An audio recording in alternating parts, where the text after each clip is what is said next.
So it was revealed yesterday that there's a good chance you are paying more in taxes each year than Donald Trump, the alleged billionaire president of the United States. According to a bombshell new report from the New York Times, Donald Trump, for the 10 years before 2016, paid a whopping $0 in taxes every year for a decade.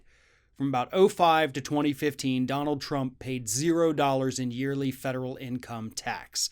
And then in both 2016 and 2017, he paid $750 each of those years in federal income tax to the United States government. This is according to 20 years worth of tax records that the New York Times somehow got a hold of.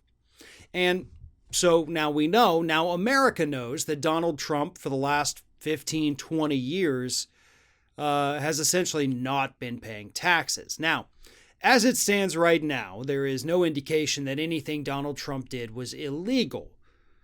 So it's not necessarily tax evasion, but it is 100% tax avoidance. But I will get more into the legality of it in just a moment because there are some pretty big discrepancies that do indicate there was likely something illegal taking place, or at the very least, something incredibly dishonest on behalf of the president. But let's get the first thing out of the way, right? Because everybody on social media yesterday was talking about this. Once the story broke, this is all anybody was basically even allowed to talk about. And then you had the folks, the curmudgeonly type that just hate everything because they think they're supposed to hate everything. Those folks coming out and saying, it doesn't matter. His base isn't going to care. His base isn't going to care. They're going to applaud him for it. They're going to say he's great for doing it. And those folks are right, by the way. There are legitimately Trump supporters out there, including plenty of blue checks on Twitter that say like, oh, this is good. I actually like him more now because of it. Those people are idiots. And let me tell you, we knew, like, you're not telling us anything we didn't know by saying Trump's base isn't going to care. We know that. We're not idiots. Trump's base are not the only people that vote in the election, though. I don't think you realize that. Like all these curmudgeonly types on Twitter who say, no, his base isn't going to care. We know. We know. Donald Trump could, as he said himself, shoot somebody in the middle of Fifth Avenue and his base wouldn't care. They would think it's the greatest thing in the world. There's nothing he can do to lose their support. But his base is a tiny fraction of the entire voting public. So enough with the his base won't care shit. We know. We know. Now move on. Middle America cares. The people who are struggling to pay for their prescription drugs, they care. The fact that the EpiPens that I have to buy for my kids each year cost me more than the billionaire president paid in taxes, I care. People who have to buy that care. People who pay their taxes care. This is a kitchen table issue, and right now in kitchen tables across the country, Americans are sitting there with a stack of bills trying to figure out how they're going to pay them in the middle of a pandemic when 40 million people lost their jobs. Or how they're going to pay them, even if they didn't lose their job, after 40 years of wage stagnation in the United States. Meanwhile, they look at this billionaire, see that he's not paying a dime, and yet it pisses them off. Just like when they hear the stories about Jeff Bezos and Amazon not paying taxes. Or they hear about other billionaires and millionaires not having to pay taxes. It's not just Donald Trump, and they know that. They're starting to put the pieces together, and that's what we've been waiting for. Will it affect the 2020 election? Possibly. Too soon to tell.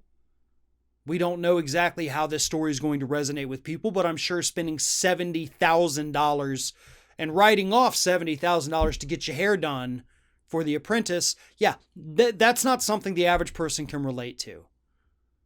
The people who go to the MAGA rallies, though, you're right, they're not going to care. And none of us should care what they care about. It is a tiny, tiny fraction of the voting public. But we have a real issue here. We have a real issue with the president not paying taxes. we have real serious questions about the president owing more than $300 million to some mystery entity that we don't know who it is. But he's going to have to pay it back. And according to his taxes, he loses money every year. So he doesn't have it. Yeah, how are you going to pay your $300-400 million loans to God knows who when you keep telling the IRS you don't have any money? And that's where we get into the legal issue. Because again, right now, everybody's like, well, it's just tax avoidance. It's legal, totally legal. Not quite, folks.